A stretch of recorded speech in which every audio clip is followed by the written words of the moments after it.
Back in Port Resistance, the front line has held its ground for nearly 4 weeks. That wouldn't have been possible without support from large swaths of the population, even if it's only a few who are willing to put their bodies on the line. Sí, porque ellos no están luchando por una causa de ellos nomás. Ellos están luchando por una causa de todos. Ellos están haciendo lo que nosotros debimos haber hecho hace rato. Oiga, algo que me doy cuenta es que acá hay gente joven, pero también hay niños, hay gente mayor de edad, o sea, hay todo tipo de personas acá. El pueblo está con nosotros porque estamos en la lucha. Somos jóvenes que se nos cayeron las vendas de la cara y entramos en razón y nos cansamos de la falta de oportunidad, de la desigualdad, de la que para esta sociedad de ricos somos delincuentes porque nos rebelamos y decidimos actuar contra esto. ¿Y ustedes cuánto tiempo creen que pueda aguantar esto, lo que tienen acá, lo que han construido acá? Lo que sea necesario.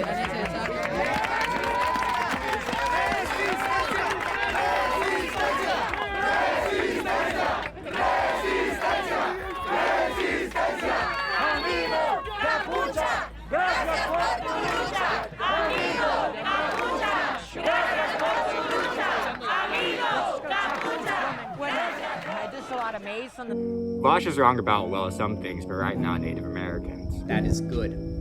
Damn fly. Wanna be in the video, you bastard? This is a win. All over the world, community in the broader sense is forcibly transformed by global capital into commercialized, atomized mass market societies. Marx and Engels referred to capitalism's implacable drive to settle, quote, over the whole surface of the globe, creating, quote, a world after its own image. No system in history has been more relentless in battering down ancient and fragile cultures, pulverizing centuries-old practices in a matter of years, devouring the resources of whole regions, and standardizing the varieties of human experience. Big capital has no commitment to anything but capital accumulation, no loyalty to any nation, culture, or people. It moves inexorably according to its inner imperative to accumulate at the highest possible rate without concern for human and environmental costs. I don't blame capitalists for being capitalist, but I do blame leftists for essentially being pragmatic capitalist realists. Why not make them states with autonomy? The issue with that is then they would all die. The problem with that is we've seen this in the reservation system. It doesn't giving like autonomy, in that way usually leads to a removal of funds and of support that hurts them in very severe ways. It's like a balancing act where the more that you allow them to preserve their like cultural heritage, the less easy it is to allow them to function the same way we do in like capitalism. White left liberals love to denigrate their own culture and blame Eurocentrism for our evils. But it is instantly clear how this self-denigration brings a profit of its own. Through this renouncing of their particular roots, multicultural liberals reserve for themselves the universal position. Graciously soliciting others to assert their particular identity. Okay. You don't have to defend them. It's okay. You're better than them. All right? You can be the mestizo of your community. You can turn your back on them and their dumbass arguments. Culturalist liberals embody the lie of identity politics. White multiculturalist liberals embody the lie of identity politics. Evil is profoundly spiritual, in some sense more spiritual than goodness. This is why egalitarianism itself should never be accepted at its face value. It can well secretly invert the standard renunciation accomplished to benefit others. Egalitarianism often de facto means I am ready to renounce something so that others will also not care it. It is impossible for cultures to integrate within the capitalist market and not have their cultural artifacts then stripped from them. Leaving aside that this scale Vaush has constructed puts capitalism and indigenous people diametrically opposed, he is saying that the capitalist part of the scale needs more weight, actually. It's like a balancing act where the more that you allow them to preserve their like cultural heritage, the less easy it is to allow them to function the same way we do in like capitalism. Egalitarianism often de facto means I am ready to renounce something so that others will also not care it. I feel like my ideal would be an abandonment of the reservation system. Abolishing the reservations, I don't really like that unless they want to go do Burning Man 24/7 and just live out in the middle of the desert with no support whatsoever until they all die. Why not make them states with autonomy? The issue with that is then they would all die. If we get rid of reservations as we know it, cool, great. Cultural and spiritual values of a lot of indigenous tribes are fundamentally antithetical to the systems of commodification which are common to, current modern liberal capitalism. They just can't, it doesn't work that well, Now we can like, jerk ourselves off and talk about the decommodification of all land, but like, come on. Like, no, let's talk about like what we can do now before the end of capitalism, preferably. And I don't really think there's a right answer. On one hand, I don't really like the idea of American citizens who are born here in America and have lived in America and, their whole lives. And then we just kind of make them indigenous territory. We make it tribal land. We just sort of like, whoop, we just scoop them up like, oh, sorry, Jeff. Bonjour, today we're talking about Vaush and indigenous people. Seeing as manifest destiny has tamed the North American continent by capitalism, most people today are by default sympathetic to the plight of the Indian and their struggle against capitalist expansion in their sovereign territory. The advancement of treaty rights within the larger social justice movement in the United States and Canada makes indigeneity and blackness a particularly sore spot for the average Joe. Card-carrying Indians are seemingly always one step away from becoming the new first-class citizen within the civic structure. Things are never going to go back to the way they were. And as apologies, your people will learn to work with the land. You want to just redo the reservation system, except give you bigger reservations? What about richer reservations? Martin Luther King may not have ended racism in the United States, but the United States has stopped committing genocide, right? Genocide never ends, even if this genocidal project is deemed complete for a certain band of people. Pirates. No, of course not. Removal from society. This is the ultimate level of disenfranchisement. You can't come back from this. There is no greater way to disenfranchise a population. The United States of America did this to the Native Americans. Would you say that Native Americans have been removed from society? Because I certainly fucking would. We did this to Japanese Americans back in World War II. We sent them to internment camps along the West Coast. We did this, for a time, to black folk when we made them slaves, removing them, in effect, from society. How much advocacy can you do from a plantation, really? Not that much, in effect. The survival of racialized people's respective cultures should be of popular interest to all, but Vaush has no inherent interest in culture. I don't inherently give a shit about any community's culture at all. The Italian propensity to talk with your hands means exactly as much to me as indigenous people's respective ties to the land. But Vaush has no inherent interest in culture, preferring the fairy tale of American melting pot, in which simple extraction of cultural artifacts to the market creates an egalitarian field for every culture to thrive. The people are negligible, the cultural aesthetic is consumable. Not to say trade isn't valuable to indigeneity, but obviously the market dilutes the trading power of indigenous-made products. Outside of economics, there's a problem of electoral politics. Compared to the white supermajority, Native Americans are a comparatively negligible demographic in elections. You say that Native Americans have been removed from society? Because I certainly fucking would. This is why federally recognized tribes have their own elected band councils, a foothold within American democracy. Again, there's that one step in becoming the new first-class citizen to the Great Father. The real convenience of the narrative of total erasure is opening all sorts of remote lands to capitalist expansion. The more remote and esoteric a rural population, the more divided they are seemingly from the coastal elite. Yeah, it sounds like Canada's fucked itself in a corner. If I ran these countries, I would take over all native land and just say you're part of the country. That's what I would. I think it would be way better. Make Puerto Rico a state, make all the native tribes part of the country, and then everything can be sorted out so much easier like that. Fuck that. I don't think that you should be giving like complete sovereignty inside your own borders in a way that can fuck over like your own people, because like some other sovereign nation that doesn't even really exist inside of your country is like trying to have a say in something. Fuck that. I would just roll all over the country. And the trail goes underneath their boardwalk one more time. And you can clearly see that this is a well-defined trail. In a couple of years, with these trees gone, it'll brush. Yeah. In 2014, when I first brought this up with CGL, I said, your right-of-way can't go close to this trailway because there's people in it. Yeah, I'm privy to know that. It's bad. People shouldn't be treated this way. I'm Sayu. Quis was a Sayu chief, and that's why I'm allowed to say that story, because as a Sayu member, we're taught that. And, you know, the crest that we have on our backs, they fought for that. And they're here. So this is the trail right here, right? This is the trail right here? I'm standing on top of the Quis War Trail right now. Like, They just put this right on top of the chair. Because we're not going anywhere. We're still fighting.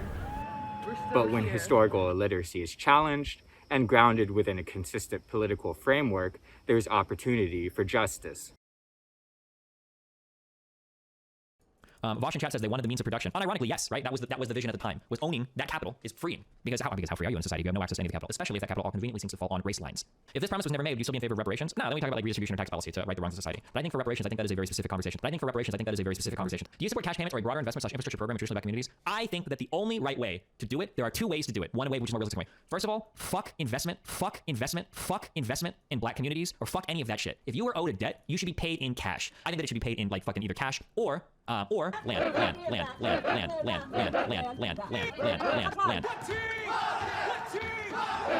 But obviously, land's gonna happen. I have concerns about this, but I get it. I understand reparations are not about alleviating the suffering of black America. Reparations are not about catching anybody up. Reparations are not about making anybody's life better. Reparations are about paying a debt that's owed. Or how many other ways that I can keep talking around that? This is the most tiptoey I have ever been in my entire life. I want you to imagine we're not talking about indigenous people, we're talking about Amish people. You never like step back on it. Like, do you think that people would have been as comfortable with the resolution of the Civil War if this promise hadn't been made?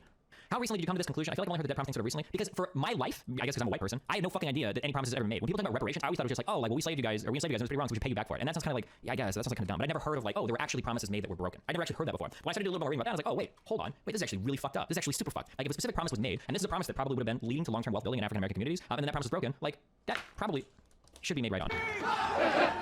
This is not Vaush saying that the US should be held accountable to its promises, by the way. In fact, he'd prefer if the US weren't held accountable to any of its promises, be they reparations or treaty lands. Vaush is in the wrong place at the wrong time for socialist revolution, and indigenous communists need to get over themselves and submit to capitalism. I don't actually think there's a right answer with regards to like Landback or like, you know, indigenous issues. Now we can like, you know, jerk ourselves off and talk about the decommodification of all land, but like, come on. Come on. This is pragmatic capitalist realism. Solidarity is cheap, sympathy is cheaper, yet Vaush still manages to go broke more often than not with indigenous people. Out of my way, everyone. This is an emergency. I'm a white guy who has an opinion on the phrase Landback, and I have to go lecture indigenous people about it right now before I learn what it means. Getting really sick of white leftists telling indigenous people to toe the line. If you want communism, that means you want to end commodity production. That means decommodifying land, full stop. If your communism suddenly ends where indigenous sovereignty begins, you've internalized some real white liberal bullshit. And hey, look, I've been there. Often I'm still there. Take the L on this one. People will stop being mad if you just listen more and really process what indigenous people... If you're worried that indigenous liberatory struggles belie some sort of secret genocidal intent, consider that perhaps the indigenous people understand the nature of genocide better than you're giving them credit for, considering they've been subject to dozens over the centuries. Holy shit! This is literal Zionist apologia. I'm sorry, let me reread this. If you're worried that Jewish liberatory struggles belie some sort of secret genocidal intent, consider that perhaps Jewish people understand the nature of genocide better than you're giving them credit for, considering they've been subject to dozens over centuries. This is why I ask about the ethno-state shit. Because dumb fucks like Thought Slime over here are engaging in defense that is identical to the defense ethno-staters would give for their shit. It's actually insane. Vaush is so reactionary, Lamau. There is literally no chance whatsoever of people of European ancestry ever being deported from the United States of America on account of some sort of indigenous ethno-state thing. Let me tell you this. The moment that was even suggested in any higher hall of power, America would nuke every reservation on this country. If anyone ever went to Congress and they were like, we would like it if the white people went back to their land, the fucking Blackhawks would already be deployed over the indigenous reservations, okay? So I'm begging you, I'm trying to meet you halfway here, because I already know the answer in my head, but I'm asking you based on your values. When does it become valid?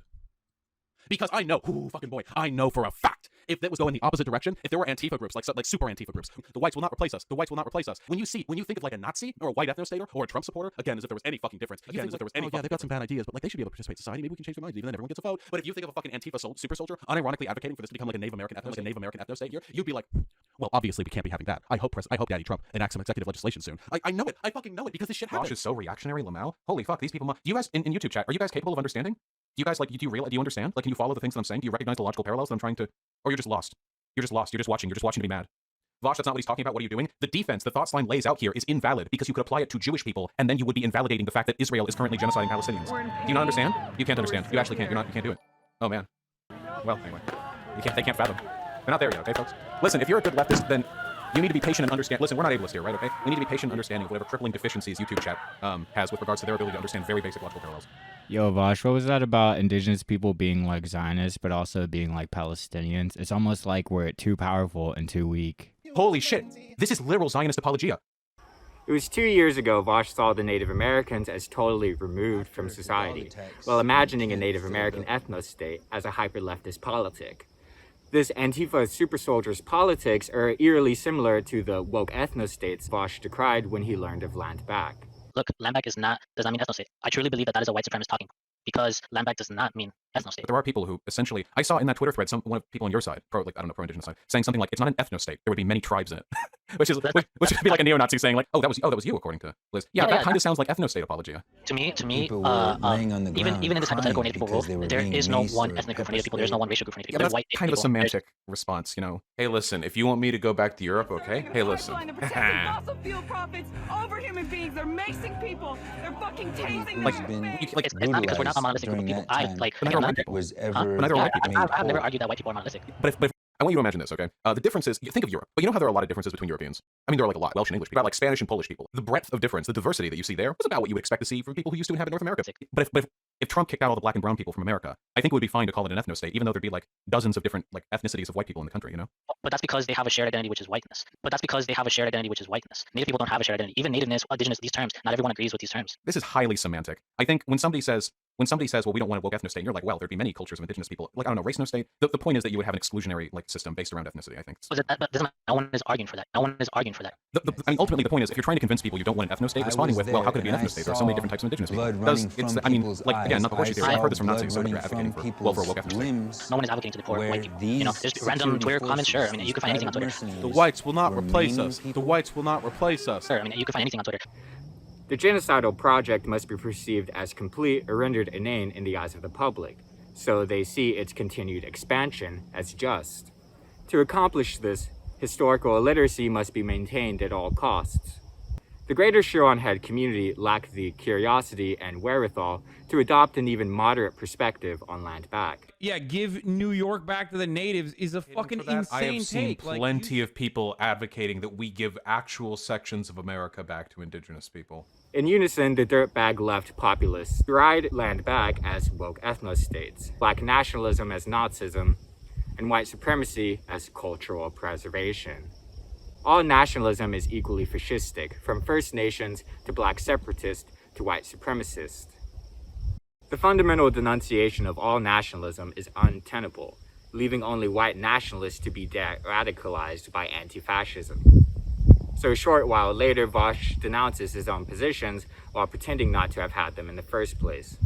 How many people say that I hate trans people, or that I think that Landback is an ethno state? You know? And the weird thing is, none of these have any relationship whatsoever to any of my actual ideological positions. Vaush's blind spot on race leads him to attack conservatives and traditionalists of all races in all areas. Brown faces are only as valuable as they can be elected into white masks. It is only as deep as the anti-MAGA aesthetic, and sees conservatism and traditionalism as a white thing. Miami, white Cubans are very much a thing. They call us Indios. They call us racial. There was a white Cubans. Yeah, Florida, fucking ardent Republicans. They are very deeply conservative. White Cubans. Fucking ardent Republicans. They are very deeply conservative. Voting for Biden didn't make you black. There is no ethical representation like there is no ethical consumption under capitalism. Really, you have the same system, more diverse, but diversity on its own is only really valuable for the benefits that it can provide. I like diversity in higher government because I think it helps to inspire young people. If you're born in this country and you're Native American, you probably have some pretty doomer thoughts about your ability to meaningfully participate in higher society. Rightfully so, because yeah, there are a lot of barriers there. So showing it's possible to succeed in spite of that, it's very inspiring, you know? I've used this example before, but after Bones, the TV show about the duo cop buddies, the investigators, whatever, after that show became popular, there was a surge of women who became detectives. Wow, ladies can do the detective stuff. That's super cool. Anyway, so more of them got into it. That being said, not on its own indicative of positive movement forward. Here's the Delaney tweet. It's more important that Biden's cabinet is diverse than if it's moderate or progressive. As you can see, it got ratio. It's funny. I like it. John Delaney, thank you for throwing your best. I like diversity in higher government because I think it helps to inspire young people. Something like that. What an absolute king of having bad takes. That's amazing. There's been a lot of white folks being, racist in my mentions, you know. It is what it is, but I try my best to have a dialogue. Calling white people out. I don't know. Maybe you could get some education on your white issues, you know. This is how the left loses Native America. Dangling the carrot of equitable distribution of resources to a community or demographic, if they would only migrate to the city, is a liberal dog whistle to remove rural peoples out of the way for capitalist expansion. As an American leftist, you can shit on middle-class America all you want and get away with it. But doing the same to Indian country while advocating the abolition of their governments is definitionally Indian termination. how much it means to them on like a on a cultural level, I think. And it very clearly means a lot to them because there are a lot of indigenous people who would literally rather fucking waste away on reservations where they're around their own people practicing their own traditions than they would have the potential to integrate and abandon those traditions. And that means it matters a lot to them. And in a utilitarian sense, that means it is important to care about their culture. Not because it's their culture, but because they care about it. As a proud practitioner of liberal social values, I think that if indigenous people want to integrate into the broader dominant culture, I think that's their right to do so. And unfortunately, I do sometimes feel like when we talk about this assimilation is colonialism, we're kind of talking over the wishes of the indigenous people who do want to integrate. Indigenous people who do want to integrate, which I know do exist, they just typically aren't the ones speaking on behalf of indigenous rights issues. Abolishing sovereign reservations in exchange for social programs is a blunt means to coerce removal to the city. This ignores the historically genocidal transitionary period of Indian termination from the reservation to the city. Vaush confuses this for autonomy. Indians exchanged land for resources, not autonomy. The US got the land, the Native Confederacy was abolished, and their people hunted, and now we're all fucked under the expansion of capitalism. The egalitarian economy of the city is a Vauwshtsht, and on the other side of centralizing rural lands into the hands of the fewer becomes the ultimately few. Landback? Aliens? Gaza? Vaush characterized the West Bank of Gaza as an open-air concentration camp, saying he could never imagine something like that in America. Okay, we'll leave our hands off Gaza. Genocide does not have to be super incredibly crazy, upfront, and obvious like it was with the Holocaust. And what's happening right now to the Palestinian people, undeniably, unquestionably, fits the marker for what is taking place. They essentially live in an open-air concentration camp. I mean, I can't even fathom something like this existing in the United States. It goes beyond, like, redlining. We're talking about, like, we would just kill them. It was so simple back then. But now we've locked them off into what are essentially, like, these, like, woke, open-air, like, it's not like, they're not like camps, but they're like ranges. Is that really that different, like fundamentally, from what like Israel is doing with like Gaza? What if Israel said like, okay, we'll leave our hands off Gaza? Saying he could never imagine something like that in America. Yeah, he did imagine something like that in America. Indian reservations. To advocate abolishing Indian reservations. Because what's a settler to do when the jurisdiction becomes Indian? Move. I know, fucking Jeff, right? You're the legal system you live in has been supplanted by the indigenous, the tribal legal system. So what are you going to do, Jeff? What are you going to do? Move? A lot of people call this woke ethno-state. Where the parallel between Gaza and Indian country becomes unsound and downright dangerous is seeing Landback as a catalyst for neo-apartheid in the United States. You know, like, is that really good? Like, is that acceptable? Is that a reasonable answer? Probably not. I don't know if that would make me any less upset with Israel if they like just left their if they just we'll leave our hands off Gaza. That's what we did with Native Americans. We ruined them in every conceivable way, and then we were like, fine, have your shitty plot of land, you know? So we'll see how this goes. What lies in over the horizon? Complete sovereignty for indigenous people? I don't know if that's a great solution moving forward, but that's not up to me, I don't think. Like a sort of tiered system of integration where there are areas where indigenous culture is protected very severely, and then areas where it's mostly indigenous controlled, but it's not legally a jurisdiction. I don't know. I genuinely don't know. Tiered system of integration. It is white supremacy that manifests apartheid. South African Bantus are not United States Indian reservations. I genuinely don't know. But hey, listen. Hope we can get over this soon. So white people can stop being guilty. Okay, we're gonna fix white guilt. Okay, we just have to stop doing colonialism. All right, nicely done. We're doing it. Brought it around. We're all doing this for white people. Vaush can say no real tribe is advocating Landback in the scary way, yet he still imagines the worst scenario in the most minor of situations. Completely disregarding reality for reactionary fantasy, Vaush says indigenous rights are rights taken away from Americans. My only concern, mainly, is understanding like the foundations, ideologically, behind the Landback movement. I think that it's very, very dicey stuff, and unfortunately, there's very much a realpolitik element to the dynamic between indigenous people, and at least in the U.S., the government. Because, I mean, land given to the indigenous people is land taken from the United States. Rights given to the indigenous people with regards to autonomy is rights removed from the United States. Seemingly unaware of recognized nations, i.e. all the ones with meaningful political power, are from the ground up under federal jurisdiction. Band councils and their governments are organs of the Department of the Interior, and rights to Indian affairs are reserved to Congress. Yet Vaush begs the judicial to let the treaties rot and the states abuse national rights. Indigenous sovereignty ends where the state's sovereignty begins. In fact, the only time sovereignty is named in the declarations on the rights of indigenous peoples is reserving sovereign state power away from native nations. This is why separatists and supremacists want ethno-states. Nations are powerless to exclude without states' rights. This is why indigenous rights are recognized within the settler state. There's virtually no chance of a separatist state forming from any indigenous nations. To return to our homelands, you know, before the Trail of Tears, mate, within a contiguous nation-state in which we have citizenship, is not reactionary. Repatriation of public lands into reservations, conservations, preservations, and otherwise should be music to a progressive platform's ears. Is the right to return for Jewish people reactionary as well? Is ceremonial submission to sacred sites fascistic? Do rural economies have a right to exist aside from powering the city? Frankly, these takes are nothing more than a common set of misconceptions generally shared, if not loosely denounced, by the average American. We remain gullible to narratives of total erasure, and historical illiteracy abounds, despite the Declaration of Rights of Indigenous Peoples by the OAS and the UN. Still, Vaush has taken the time since 2019 to learn that we Indigenous peoples are, as it were, still here. For leftists to think Indigenous resistance to capitalism is reactionary is idiosyncratic to Marxism. You're the one offering sympathy, Vaush. Further left, you would be offering solidarity, which you confuse with sympathy. Though both are cheap, you still manage to go broke more often than not. Needless to say, we shouldn't just mow over Indigenous peoples to lay some pipe. Oh, you dumb! Yeah, it sounds like Canada's fucked us up in a corner. If I ran these countries, I would take over all native land. Like, we're supposed to be melting pot cultures, then we'll roll them into the country. I don't think that you should be giving, like, complete sovereignty inside your own borders in a way that can fuck over, like, your own people. I would just roll them all into the country. That's what I would think. Why do you care so much about China? Do you think genocide in the United States is good? Well, no, because, well, no, and we're not doing genocide in the United States. Yes, we are. To who? Latin folks that have died in concentration camps at the border. Numerous times, Dylan. I've said this numerous times. I've said this a million times. I am a genocide. Ask you a question. What's up? Okay. Did Nazi Germany commit a genocide? Oh, absolutely. Did the British commit a huge famine against the people of India that killed a lot of people? It was really bad. Yeah. Is China committing a genocide against weaker Muslims? Yeah, I'd say so. Is it bad? It's pretty fucking bad.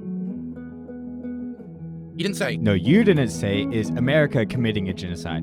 Those with shame enough to stop denying genocide in their own countries after ample reading at China could at least signal solidarity with a community of people other than whom they might reform into their audience. I get your public figures and all, but solidarity is not conversion to a political platform. Ignoring assimilation to American culture and the English language is a central tenet of the United States melting pot. The coerced sterilizations, illegal detentions, and bureaucratic corruption happening at our southern border is actually more genocide than what's happening in Xinjiang. These same leftists deny one while hyperbolizing the other. What is more genocide? Being stripped of your culture or being stripped of your reproductive system? Stop pandering to disaffected young white men for views who are so incentivized to remain conservative and reactionary while adopting more moderate rhetoric. In witness of struggles for liberation, stop justifying the most horrible of atrocities and brushing off the most damning of facts of capitalism. Stop LARPing as leftist thought leaders. You're nothing more than coastal celebrities.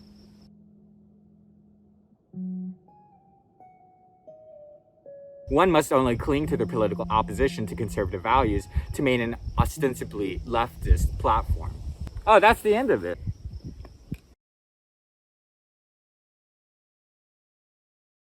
I understand. I've been called the C slur before as well, so I know how hard that can get. In all seriousness, though, listen, I can't promise we're not going to find ourselves in this position again in the future because I've been watching YouTube chat and people who I assume came here as fans of you, their collective IQ could maybe like outdebate a toddler. All right, you can be the mestizo of your community. You can turn your back on them and their dumbass arguments. Whereas with the native stuff, it's a little bit more complicated. Reservations aren't like 100% integrated into America the way other communities were. Because it used to be oppression of indigenous people. It was very black and white. We would just kill them. It was so simple back then. But now we've locked them off into what are essentially like these like woke open air ranges, and they don't have the resources they need to thrive there. Yeah, which means that. Is that really that different, like, fundamentally from what, like, Israel is doing with, like, Gaza? Holy shit! This is literal Zionist apologia. Like, fundamentally. Now, admittedly, we don't have tanks lined up at the edge of all the native territories, and we don't, like, missile strike them, unless, hey, things get real spicy sometimes. Everyone went to Congress, and they were like, we would like it if the white people went back to their land. The fucking Blackhawks would already be deployed. But, like, is there a really big difference, you know? What if Israel said, like, okay, we'll leave our hands off Gaza, and then they pull off the border, and then just Gaza and the Palestinians just rot, because all their shit's bombed out, and they have no money, and nobody can trade with them, because they're in an economically disadvantaged position.